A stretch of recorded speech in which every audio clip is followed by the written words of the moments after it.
La plupart des personnes pensent que la richesse est d'abord une question d'argent. Elle concerne leur compte bancaire, leur chiffre d'affaires, leur salaire ou leur capital de départ, et concluent que s'il n'est pas suffisant, alors le problème est là. En réalité, ce raisonnement est inversé. L'argent est presque toujours la conséquence, rarement la cause. Ce qui précède la richesse, c'est une manière de penser, de décider et d'agir qui s'inscrit dans le temps. Si tu n'es pas encore riche aujourd'hui, ce n'est pas parce que tu manques d'opportunités, mais parce que certaines structures mentales et stratégiques ne sont pas encore en place. La première rupture à opérer concerne ta relation au temps. Les personnes financièrement prospères raisonnent en décennies, là où la majorité raisonne en semaines ou en mois. Elles acceptent consciemment de retarder la gratification immédiate pour construire des résultats cumulatifs. Ce n'est pas une question de sacrifice héroïque, mais de logique. Lorsqu'un entrepreneur réinvestit ses premiers bénéfices au lieu d'augmenter immédiatement son niveau de vie, il ne se prive pas, il échange un confort immédiat contre une capacité de croissance future. Ce choix, répété des dizaines de fois, crée un écart gigantesque avec quelqu'un qui consomme chaque gain dès qu'il apparaît. Cette différence de temporalité influence directement la discipline quotidienne. Les personnes qui ne sont pas encore riches ont souvent une discipline intermittente. Elles travaillent dur quand la motivation est là, puis relâchent quand la pression revient. À l'inverse, les créateurs de richesse fonctionnent avec des systèmes, pas avec des émotions. Ils mettent en place des routines financières simples mais constantes, suivi précis des flux de trésorerie, séparation claire entre dépenses personnelles et professionnelles, règles strictes d'allocation du capital. Ces systèmes fonctionnent même les jours où l'envie n'est pas au rendez-vous. Un autre point fondamental concerne la responsabilité individuelle. Tant que les causes de ta situation financière sont attribuées à l'extérieur, l'économie, le gouvernement, le marché, la concurrence, le manque de chance, tu abandonnes ton pouvoir de transformation. Les personnes prospères adoptent une posture radicalement différente. Elles partent du principe que, quelles que soient les contraintes, il existe toujours une marge de manœuvre stratégique. Cette posture ne nie pas la réalité, elle l'intègre. Elle permet de se concentrer sur ce qui peut être contrôlé, compétences, décisions, allocation du temps et de l'argent. Cette responsabilité s'exprime très concrètement dans la manière de gérer l'argent. Beaucoup de personnes ne sont pas riches parce qu'elles n'ont jamais appris à diriger leur argent comme un outil stratégique. Elles le voient comme quelque chose à dépenser, à sécuriser ou à accumuler, rarement comme un levier de création de valeur. Les entrepreneurs et investisseurs disciplinés, eux, traitent chaque euro comme un employé potentiel. La question n'est pas « combien puis-je dépenser ?», mais « où cet argent travaillera-t-il le mieux pour moi dans 5, 10 ou 20 ans ?» Cette logique change profondément les choix financiers. Par exemple, au lieu d'augmenter systématiquement ses dépenses fixes dès que les revenus progressent, un créateur de richesse cherche d'abord à renforcer sa capacité d'investissement. Il a construit une réserve de sécurité, non pas par peur, mais pour pouvoir prendre des décisions rationnelles sans pression émotionnelle. Ensuite, il alloue son capital à des actifs qui produisent des flux récurrents ou qui prennent de la valeur avec le temps. Entreprises, immobilier, participation, instruments financiers compris et maîtrisés. Chaque décision est effectuée selon son impact à long terme, pas selon son effet immédiat sur le confort ou le statut social. Il est également essentiel de comprendre que la richesse durable repose sur la création de valeur, pas sur l'optimisation marginale. Beaucoup de personnes se concentrent excessivement sur la réduction des dépenses, la recherche de petites économies ou des astuces financières isolées. Ces éléments ont leur utilité, mais ils ne créent pas de rupture. Les entrepreneurs prospères investissent surtout dans l'augmentation de leur valeur économique, compétences rares, compréhension approfondie d'un marché, capacité à résoudre des problèmes complexes. Plus la valeur créée est élevée, plus la rémunération potentielle l'est aussi. Cette logique s'applique aussi aux investisseurs. Un investisseur débutant qui cherche uniquement le rendement rapide sans comprendre les mécanismes sous-jacents s'exposer à des risques mal évalués. À l'inverse, un investisseur structuré commence par bâtir une compréhension solide. Fonctionnement des cycles économiques, gestion du risque, corrélation entre actifs, importance de la liquidité. Il accepte que certaines années soient moins spectaculaires, car son objectif n'est pas de gagner vite, mais de durer longtemps. La constance, encore une fois, fait la différence. À ce stade, il devient clair que ne pas être encore riche n'est pas un jugement de valeur, mais un indicateur de trajectoire. Cela signifie simplement que les décisions passées, répétées dans le temps, n'ont pas encore créé l'effet cumulatif nécessaire. La bonne nouvelle, c'est que cette trajectoire peut être modifiée. Mais cela exige une remise en question honnête. Il faut analyser froidement ses choix. Combien de décisions financières ont été prises pour impressionner plutôt que pour construire? Combien d'opportunités d'apprentissage ont été négligées au profit du confort immédiat? La transformation commence lorsque l'on cesse de voir l'argent comme une finalité et qu'on le considère comme un sous-produit d'un système bien conçu. Ce système repose sur 3 piliers silencieux: clarté, discipline et stratégie. La clarté permet de savoir exactement ce que l'on cherche à construire, pas seulement en termes de revenus, mais de liberté, de sécurité et de capacité d'action. La discipline garantit que les actions quotidiennes sont alignées avec cette vision, même lorsque personne ne regarde. La stratégie, enfin, permet d'allouer intelligemment le temps et le capital là où l'effet de levier est le plus fort. Concrètement, cela signifie mettre en place des règles simples mais non négociables. Par exemple, décider qu'un pourcentage fixe de chaque revenu sera exclusivement investi avant toute autre dépense. Ou encore, définir des critères précis avant d'entrer dans un investissement, afin d'éviter les décisions impulsives. Ces règles réduisent la fatigue décisionnelle et protègent le capital sur le long terme. Il faut également accepter que la richesse est un processus asymétrique. Les résultats ne sont pas linéaires. Pendant longtemps, les efforts semblent disproportionnés par rapport aux gains. Puis, à un certain point, l'effet cumulé devient visible. Beaucoup abandonnent juste avant ce point, non pas par manque de capacité, mais par manque de compréhension du processus. Ceux qui persévèrent ne sont pas prioritairement plus intelligents ou plus chanceux. Ils sont simplement restés cohérents avec leur stratégie. Enfin, comprendre pourquoi tu n'es pas encore riche implique d'accepter une vérité parfois inconfortable. Personne ne viendra structurer ta trajectoire financière à ta place. Les systèmes éducatifs, les entreprises, les institutions ne sont pas conçus pour créer des individus financièrement indépendants, mais pour maintenir un fonctionnement global. Sortir de ce cadre exige une démarche volontaire, méthodique et patiente. Lorsque vous commencez à penser en termes de valeur créée, de capital protégé et de décisions alignées sur le long terme, la relation à l'argent change naturellement. Tu ne poursuis plus la richesse comme un objectif abstrait, tu construis un écosystème financier cohérent. À partir de là, la question n'est plus de savoir si tu deviendras riche, mais quand et à quel point ta trajectoire sera maîtrisée. C'est cette maîtrise, bien plus que le montant sur un compte, qui définit la véritable richesse. Cette maîtrise se renforce lorsque vous comprenez que chaque décision financière est aussi une décision identitaire. À chaque instant, consciemment ou non, vous renforcez soit une identité de consommateur, soit une identité de bâtisseur. Le consommateur optimise son plaisir et son confort dans le cadre existant. Le bâtisseur cherche à modifier ce cadre, à en créer un nouveau, plus favorable à ses objectifs. Tant que vos décisions quotidiennes sont alignées avec la première identité, la richesse reste une exception lointaine. Dès que la seconde devient dominante, les résultats commencent à s'organiser différemment. Cela se voit très clairement dans la manière dont le temps est utilisé. Le temps est le seul capital parfaitement égalitaire au départ, mais extrêmement inégalitaire à l'arrivée. Les personnes qui ne sont pas encore riches utilisent majoritairement leur temps pour répondre à des urgences, consommer du divertissement ou maintenir leur situation actuelle. Les entrepreneurs et investisseurs structurés, eux, consacrent une part significative de leur temps à des activités non urgentes mais stratégiques: analyse, apprentissage ciblé, réflexion sur les systèmes, construction d'actifs. Ce sont des activités qui ne produisent pas toujours un résultat immédiat, mais qui conditionnent fortement les résultats futurs. Cette capacité à investir du temps sans retour immédiat est directement liée à la clarté de vision. Sans vision à long terme, il est presque impossible de maintenir un effort cohérent. Beaucoup de personnes disent vouloir être riches, mais ne savent pas précisément ce que cela signifie pour elles. Est-ce un niveau de revenu? Un patrimoine net? Une liberté géographique? Une sécurité intergénérationnelle? Tant que ces éléments ne sont pas clarifiés, les décisions restent floues et incohérentes.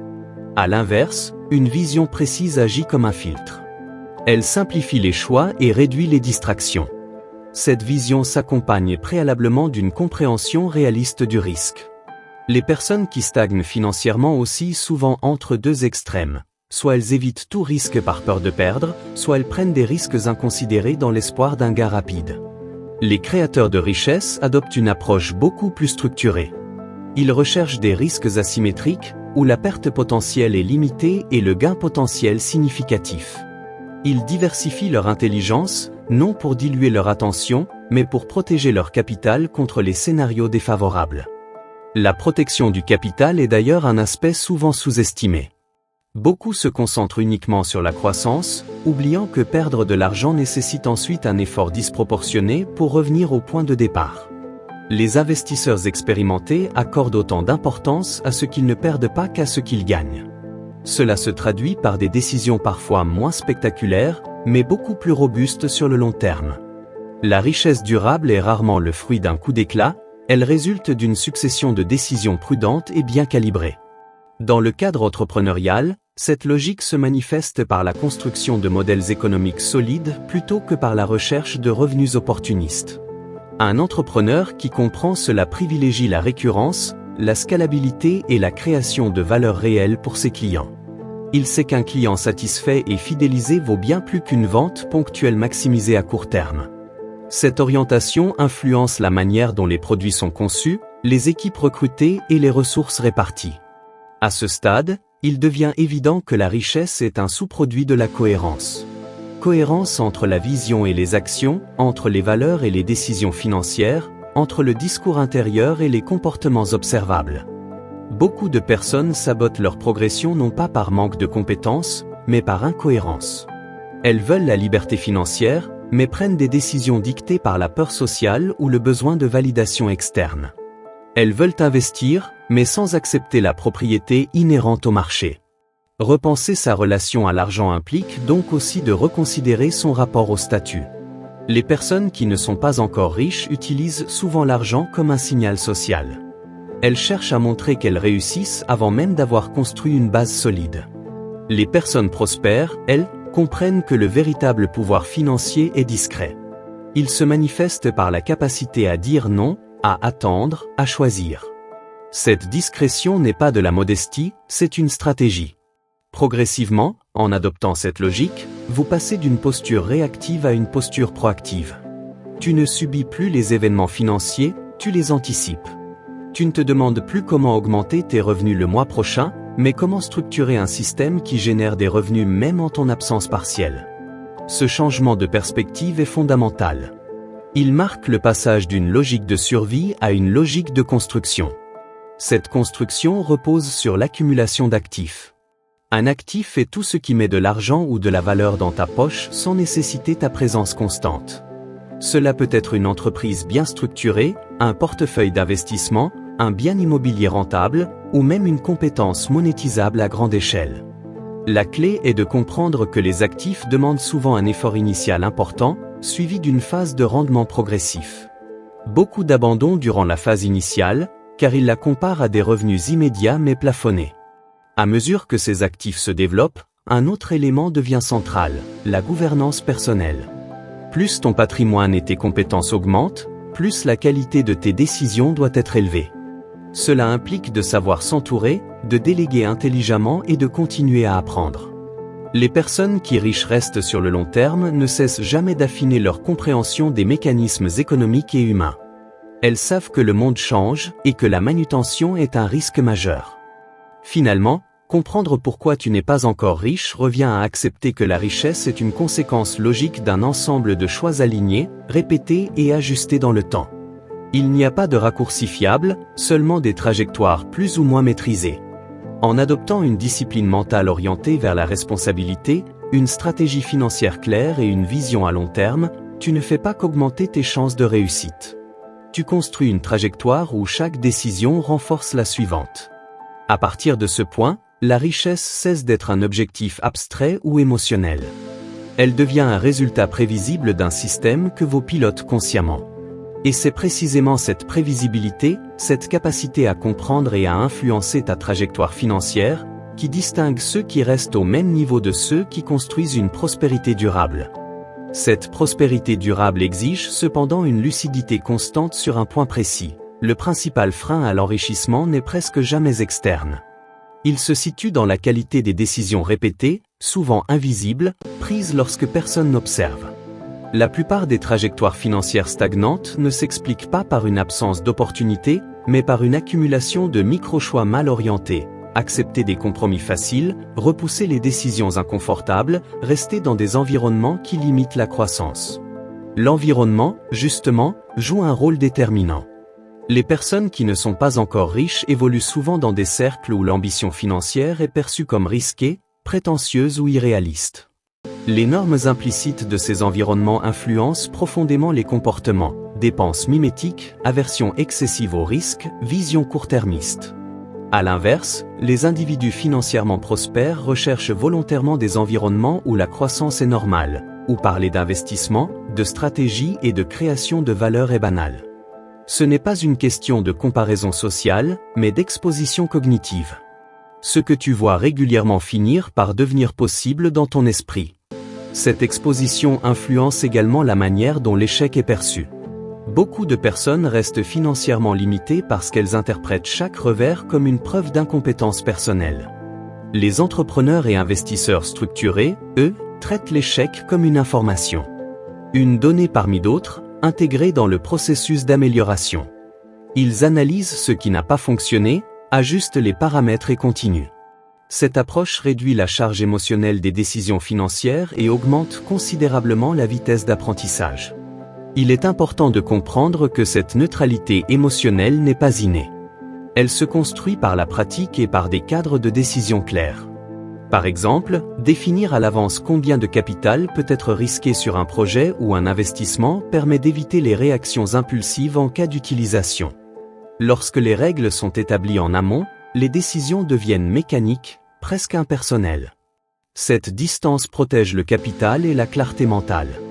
À ce stade, la notion de levier devient centrale. Les personnes qui ne sont pas encore riches utilisent principalement un seul levier, leur temps. Elles échangent des heures contre des revenus. Ce modèle fonctionne, mais il est structurellement plafonné. Les créateurs de richesse, eux, cherchent à activer plusieurs leviers simultanément: le capital, les systèmes, les équipes, la technologie. Un entrepreneur qui automatise une partie de son activité, qui délègue intelligemment ou qui standardise ses processus démultiplie l'impact de chaque heure travaillée. De même, un investisseur qui comprend l'effet de la capitalisation dans le temps utilise l'argent comme un levier autonome. La capitalisation est souvent mal comprise, car ses effets sont prêtés au début. Investir régulièrement des montants modestes peut sembler insignifiant sur quelques mois. Mais sur 10 ou 20 ans, l'effet cumulatif devient dominant. Ceux qui abandonnent tôt le font parce qu'ils impactent un processus long avec des critères courts. Les personnes prospères savent que certaines stratégies ne peuvent être jugées qu'à l'échelle de plusieurs cycles. Cette patience stratégique se retrouve aussi dans la construction des compétences. Beaucoup veulent des résultats financiers sans investir sérieusement dans leur capital intellectuel. Or, dans une économie moderne, les compétences à forte valeur ajoutée sont l'un des actifs les plus rentables. Comprendre la finance, le marketing, la négociation, la gestion ou encore la psychologie humaine crée un avantage cumulatif. Ces compétences améliorent toutes les décisions futures, même en dehors de leur domaine initial. Il est également crucial de reconnaître que la richesse durable nécessite une forme de sobriété intellectuelle. Plus tu progresses, plus tu réalises que toutes les opportunités ne se valent pas. Dire non devient aussi important que dire oui. Les personnes qui stagnent financièrement se dispersent souvent. Elles poursuivent plusieurs projets simultanément, changent de stratégie au moindre obstacle ou suivent les tendances sans discernement. Les créateurs de richesse privilégient la concentration. Ils sélectionnent peu d'axes, mais les exploitent en profondeur.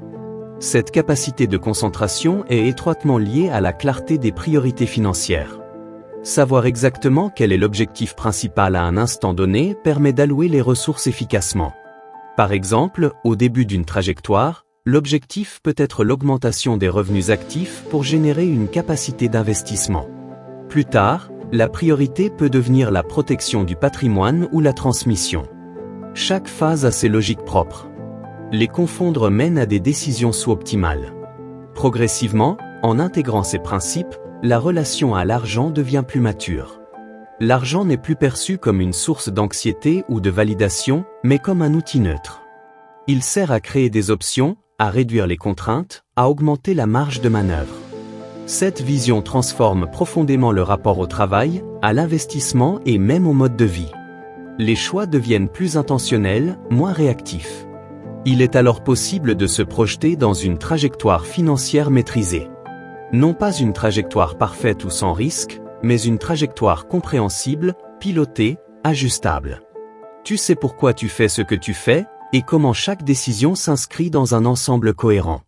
Cette compréhension réduit l'incertitude subjective, même lorsque l'environnement externe est instable. En définitif, si tu n'es pas encore riche, ce n'est ni une fatalité ni un retard irrattrapable. C'est le reflet d'une structure actuelle, construite par des choix passés. Modifier cette structure exige de la rigueur, de la patience et une volonté claire de penser différemment. En adoptant une logique de créateur de valeur, en disciplinant la gestion financière et en t'inscrivant résolument dans le long terme. Tu ne poursuis plus la richesse. Tu construis les conditions qui la rendent inévitable. Et lorsque ces conditions sont réunies, la richesse cesse d'être une promesse ou un rêve lointain. Elle devient une conséquence naturelle d'un système que tu comprends, que tu respectes et que tu fais évoluer avec méthode. C'est précisément cette approche, sobre et stratégique, qui distingue ceux qui parlent d'indépendance financière de ceux qui la vivent réellement. Si ce contenu t'a permis de clarifier ta manière de penser l'argent, ne t'arrête pas à la compréhension intellectuelle. La différence se fait toujours dans l'application. Abonne-toi à Mindset du Cash pour continuer à structurer ton mindset financier, ta stratégie entrepreneuriale et tes décisions d'investissement sur le long terme. Prends aussi quelques secondes pour t'interroger honnêtement.